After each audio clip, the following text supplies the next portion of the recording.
children of God. Happy weekend. So today is All Saints Day. Will be followed with the All Souls Day that is normally celebrated by among Catholics. Okay, so for this day onwards, let's not let our day started without the scriptures that is from God. It is actually from the Holy Bible. Good thing that I'm here in the clinic and my colleague here has a Bible same with mine. See? Still beautiful and good as new. Okay, so we have the same Bible in NLT version, and we will not forget to receive Jesus Christ every day of our lives, because every day is another day. We will make sure to receive Jesus Christ because He is the one who redeems us from being sinner. He redeems us through dying on the cross, sacrificing for us to be redeemed. And thank you so much, Jesus, for redeeming us. That now we were able to be with you through the Holy Spirit. We are able to feel that your presence is with us wherever we go and whatever we are doing. Wherever the location we are right now, Jesus is with us through the Holy Spirit. Thank you so much, Lord Jesus, for dying on the cross, especially God the Father, by sending us your begotten Son, Jesus Christ. Jesus is the one who sacrificed since the beginning, the world began, until now, until this day. Jesus is everywhere, and Holy Spirit is within us. Jesus is everywhere and He is present at all times. Only that we were not opening our hearts to let Jesus dwell in us through the Holy Spirit. I declare that you will open your hearts and mind and your soul to bind us one with our Creator, God the Father, and through Jesus Christ, who sacrificed a lot, and leaving us with Him, to each one of us, the Holy Spirit. How great God's love to each one of us. And He deserves to be adored, to be glorified, to be magnified, to be praised and worshipped. Thank you so much, Jesus. Let's receive Jesus today. You can repeat after me. Jesus the Christ, forgive us from all our sins. We have done wrong through our own thoughts, our own actions, words also, Lord. The way we speak that is not already pleasing in you, we are sorry for that, Jesus.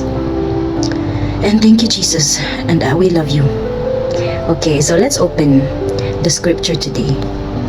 We will find something that will let us be reminded on what will be God's message to us. For us to be reminded on how God loves us and how He cares for us through opening the Holy Bible. The more you open it, the more you read the Holy Bible, the more you know about Jesus Christ. So, the more you love the Bible, the more also you love Jesus. The more also you love God and the Holy Spirit.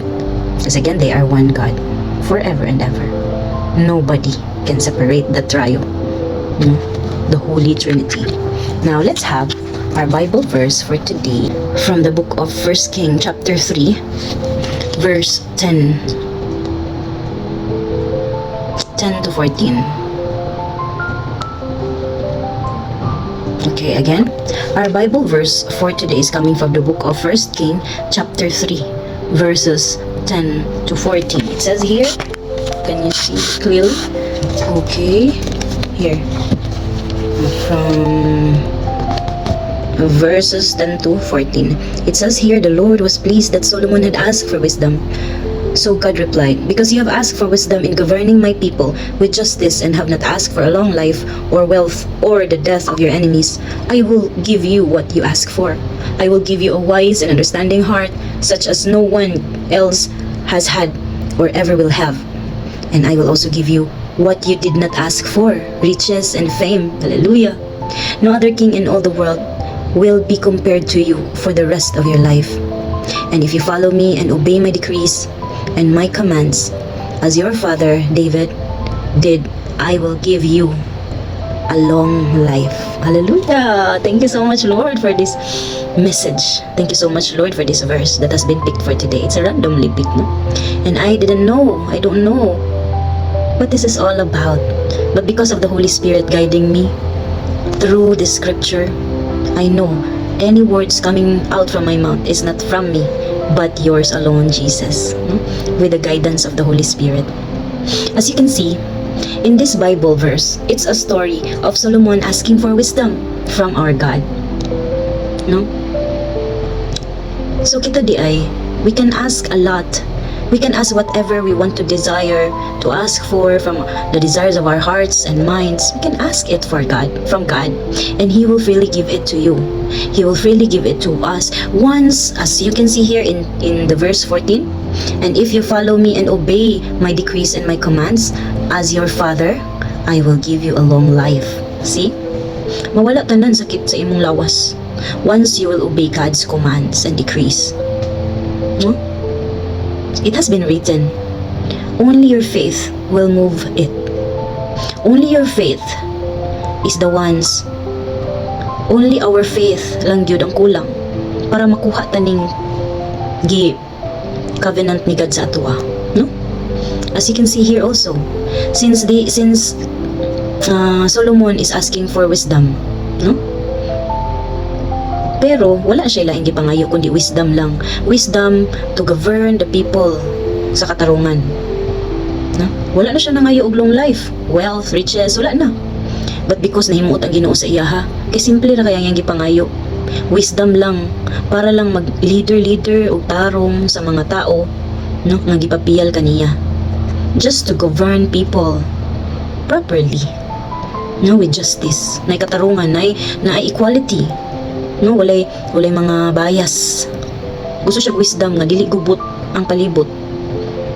Maura gid na ang iyang gipangayo. But what God has just said here, kay nahimuot man ang Ginoo simple kay ang gipangayo, no?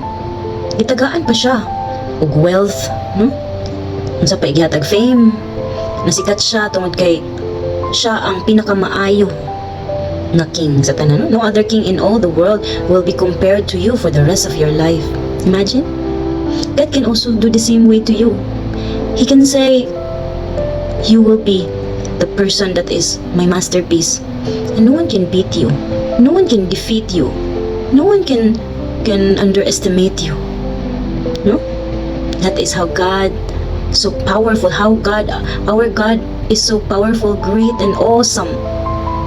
No? Nasa iya tanan riches nga atong gusto. Siya na'y muhatag ana sa atua. Most especially if we are deserving to be given with that reward from the Lord. Of course, if magpakasala ta, if mubuhat gyapon ta og sayop, kabalo ta nga dili maayo, God will not be happy with that. So, imbis unsa iyang plano nga ihatag sa imo more than what you're asking for will be given to you. But then, bastos kay ka sa ubang tao, wala kay respeto, because the more you respect people, the more also you respect the Creator, God. Nya, di pa yung ka mahimutang kung dili nimo madaot, di nimo maguba ang kinabuhi-an ng mga tao. That's not already the character of God, of Jesus. So I don't know, kinsa imong Jesus? Kung ang imong batasan dili man day pareho sa Ginoo nato, di man day taliwat sa atong Ginoo nga gituuhan. Kinsa din na imong gituuhan nga bati man gyapon kag batasan? Kinsa day na ang imong giampu-ampuan nga bati ra man day gyapon kag batasan? Masuko pa ka. No, masuko pa ta kay kanang lahi na siya gituuhan. Pero kanan ano yung gikasukan, naanan sa iyang karakter sa Ginoo. Well, let's be careful with that. Let's not judge people. Let's be careful with all the words that come out from our mouth. Let's be careful na di ta maka-judge sa ubang tao. Wala ta sa tiilan ang nga tao, wala ta sa iyang situation. We don't have the rights to judge people. No? Wala tay katungod nga mulantaw ang mga tao sa ubos nga pamaagi. No? Ubos kay nga tao o dili na siya professional enough, di na siya pareha nako ka-professional. Let's not be like that. Kaya dili mahimot ang Ginoo ana. Dili po na character sa atong Ginoo. So it means if you have that character, then wala ka naliwat sa imong gituuhan. And I don't know kinsa imong gituuhan. Kung imong batasan, wa na gyapon na mao. So it's a challenge for us today with this Bible verse. No? It is a challenge for us nga dili magsigpangayo-kayo bisan unsa sa Ginoo. Katulad gikinahanglan nato dili natong daghan pa kay siya na muhatag ana. Parean niyo, wisdom lang ang gipangayo ni Solomon. No? Ni si King David na karon. Si Solomon ang iyang papa si David. No? Si King Solomon muna siya nipuli ni King David, no?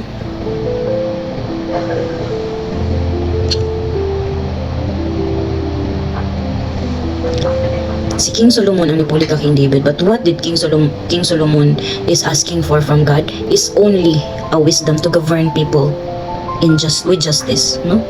Patas nga pagtrato sa mga tao, na ay mga saktong katungod ang mga tao sa panahon ni Solomon, King Solomon. And because God has been touched with Solomon's simple kanang prayer, simple wish. Siya gibot sa Ginoo, gihatagan siya riches and fame and a long life too. One Solomon will follow the commands. Pareho sa gibuhat ni King David na ni-follow sa mga commands sa Ginoo. No? So, long life ang iyang makuha. Sana lang ka kita na kung follow ta sa command ni God, and it's not very difficult to follow God's command, most especially if you will put it in your heart and mind that God is with you, nothing to worry about. God is with us. The Holy Spirit is with us, that always ready to guide us. Nothing to worry. It's so easy to follow God's command once you will let the Holy Spirit dwell in you. It's easy. Lisod lang sa mga tao nga gusto pa magpakasala. Pilion pa ang kalibutanhong butang. Lisod na sa mga taong kalibutanhon pa ang ipili. No? So, that's all for today, and be blessed.